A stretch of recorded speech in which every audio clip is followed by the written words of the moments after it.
Olá, gente, aqui é Pedro Alcântara, eu estou com a Zosima Truppe e vocês vão assistir agora o segundo episódio da abertura de processo do novo show da Polly.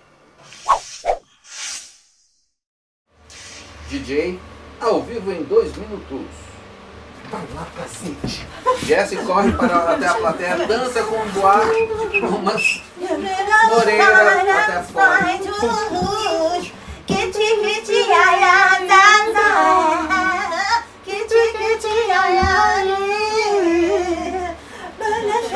Nossa, toma cuidado. Poderoso eu recebi. Moreira tentando ser discreto. Sabe o que acontece quando você fala essas coisas, né? Sei. Os patrocinadores. Manda reclamar na FIFA, no STF, na puta que pariu. Polly entrega o vinagre da receita do bloco anterior para Meiga. Aperta a garrafa e espirra vinagre na cara dela. Meiga fica em choque. Jesse... Não, ela entrega e aperta. Ela vai pegar e tipo, e aperta. Aí vai na cara dela. Isso. Desculpe. Molhou meu bichinho. Joga um temperinho, né? Eles sabem que eles têm alguma Joga coisa. temperinho e bota na brasa antes de comer, Moreira. Tá sem gosto. Aqui já revela a intenção. Olha, deixa, joga. Eu fiquei muito feliz na época, né, que a gente estava com o projeto Toda Terça Tem Trabalho e Tem Também Teatro lá no Parque Dom Pedro, quando a Cleide falou desse desejo de retomar esse trabalho. Eu fiquei muito feliz em fazer a produção. E eu lembro que eu me diverti muito, teve karaokê. Eu ficava lá fora, né, na área, tava trabalhando com produção para esse espetáculo. E eu me divertia, porque tinha público dentro, tinha público fora assistindo. Teve também o show da Polly, que eles também fizeram algumas cenas e foi incrível. E eu nem nunca imaginei entrar, né, pro trabalho. Mas quando a Cleide me chamou para a última edição, que foi 2016... Ela me ligou dizendo que queria que eu entrasse e tal, mas eu nem esperava muito, foi de um dia para o outro que ela me chamou.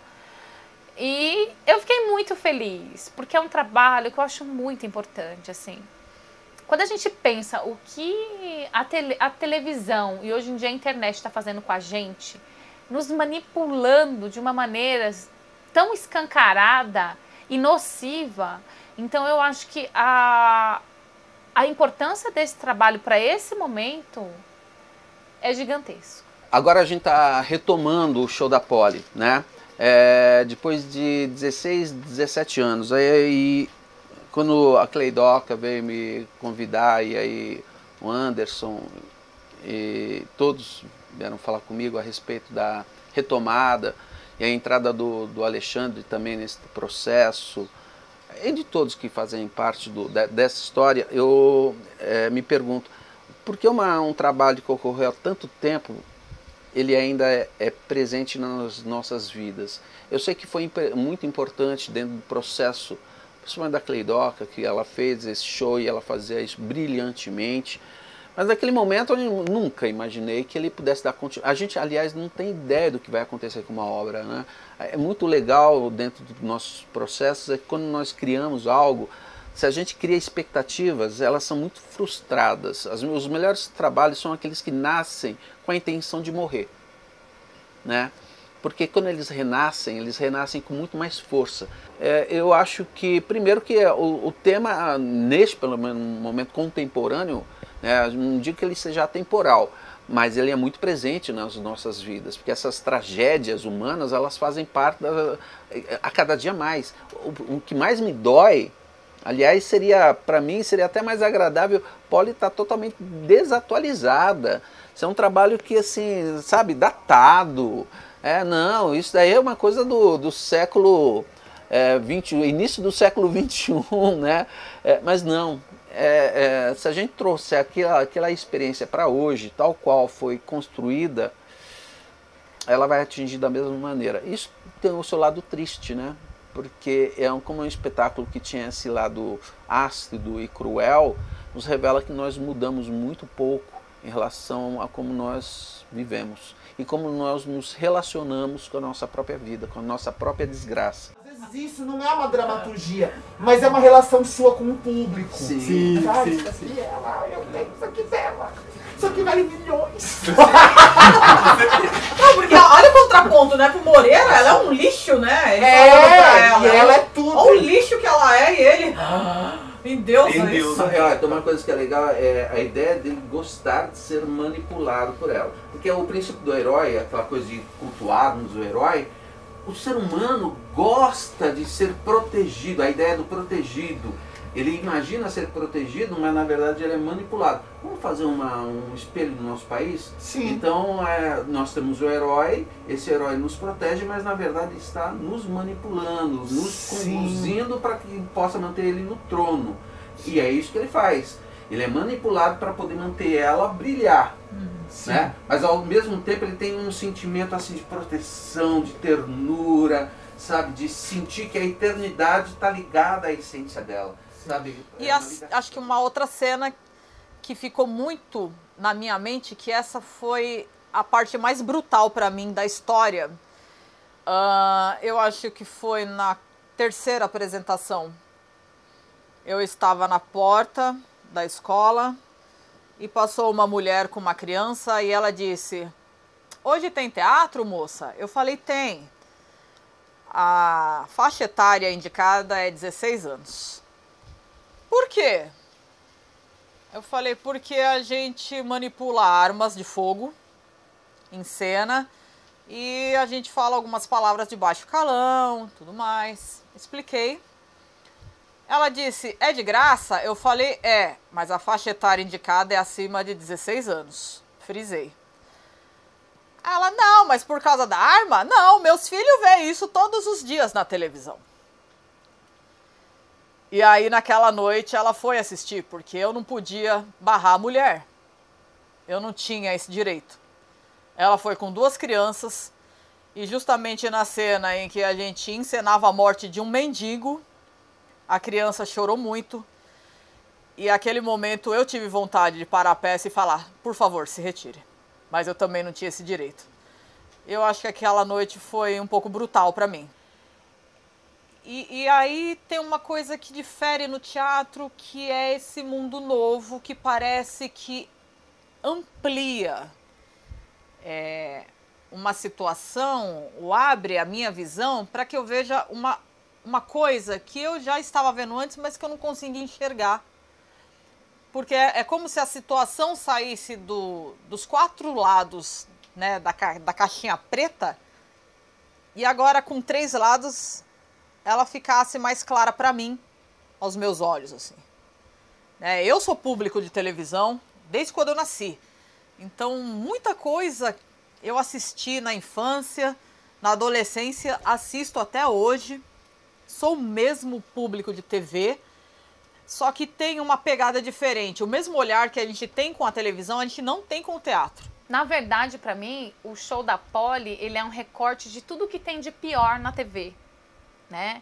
E como isso gera audiência e como as pessoas são absolutamente manipuláveis e elas acham que é engraçado fazer parte disso e elas nem percebem quanto elas são marionetes. E é uma coisa assim meio que extrapola alguns limites assim que eu nunca pensei enquanto artista extrapolar. Eu lembro que eu estava fazendo a produção, né, de uma das edições da Poli. E aí ela falou assim, eu quero 30 pães com mortadela. Aí, ok, comprei os pães, fiz os pães e tal.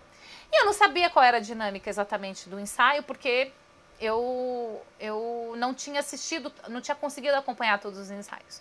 E aí, ok, eu como produtora, fui lá, preparei os pães e tal. E aí, no final do espetáculo, o público já estava descendo do ônibus e tal, ela começou a jogar pão pela janela, lá no Parque Dom Pedro. E as pessoas que estavam passando lá na plataforma se aglomeraram no ônibus e começaram uma multidão de gente brigando por pão com mortadela. Tipo, aquilo pra mim, eu fiquei tão chocada, porque eu não esperava Não esperava aquilo, né? E ela não deu o pão. Eu embalei o pão bonitinho, com guardanapo em volta. Mas assim, ela foi jogando. E as pessoas se matando para pegar um pouco mortadela. E aí eu falei, gente... E aí agora a gente está no momento, né, em 2021, que as pessoas estão disputando por pedaço de osso. Então a tragédia, ela tá aí. Ela tá aí. E as pessoas fazem por uma questão de sobrevivência, por necessidade, sabe? E isso é muito cruel. Isso é muito triste. E eu acho que a ideia desse trabalho é revelar essas coisas que às vezes a gente finge que tá tudo bem, mas não tá tudo bem. E acho que esse espetáculo traz isso. É quando as pessoas percebem o quanto podem ser manipuladas e quanto elas são necessárias para isso. Para que a gente possa alimentar esse estado de miséria em todos os sentidos, nós precisamos alimentar esta miséria. E nós, todos nós, eu me incluo também nesse universo, nós alimentamos isso a partir da nossa postura. E acho que o show da Poli, ele diverte, mas ele revela. Ele provoca, ele incomoda, ele não agrada, ele gera o riso, mas é aquele riso que você ri e depois se pergunta, tô rindo do quê? Meu Deus, eu tô rindo de mim mesmo, tô rindo de um espelho deformado, triste, magoado, arruinado, miserável. Por que eu tô rindo disso? Aí tem talvez um estado de melancolia que surja. E o show da Poli, acho que o estado de melancolia, ele vai vai provocar esse estado. Mas é um estado de melancolia que ao mesmo tempo pode ser cruel, mas vai te despertar para as lutas diárias, para que você possa pensar um pouquinho e ter um princípio de continuar assistindo os programas populares, mas saber até que ponto você não está consumindo algo que você não está contribuindo em nada, né? E não que você não tenha que assistir, mas que você tenha senso crítico que, olha, existe além, né, da caixa preta. Abrir seu olhar, né? Possibilitar isso. Não deixar esse comodismo que a televisão nos traz, e até as redes sociais pior ainda, né? Porque elas nos escondem. E nós nos acreditamos ser protagonistas nas redes sociais. Isso é o falso protagonismo. Isso é horrível, né? Porque a pessoa se sente protagonista de algo que ela não é protagonista, porque ela está sendo falsa naquele ambiente e se acha muito verdadeira. Ele conseguiu, enfim, pegar o seu ônibus.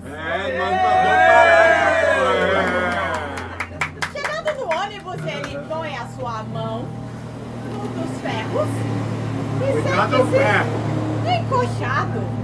O ônibus está cheio. Quem tá aqui acochando O aí? ônibus está cheio e tem alguém beliscando-lhe A bunda? por trás. Veja o velho não reclama. Ele está atrasado. Ele está sendo assediado. Mas ele está curtindo? Eu pensei que era um homem ou O que mulher. está acontecendo? Tá Ele, gostando, de repente, Tá chega até o roçando, trabalho. tá gostoso, né? Chega até o trabalho. Pica o seu cartão. Rapidamente ele pica seu cartão, tira seu terninho e coloca seu uniforme de trabalho. E o patrão não incendiou também, não? Ele vai para a sua máquina.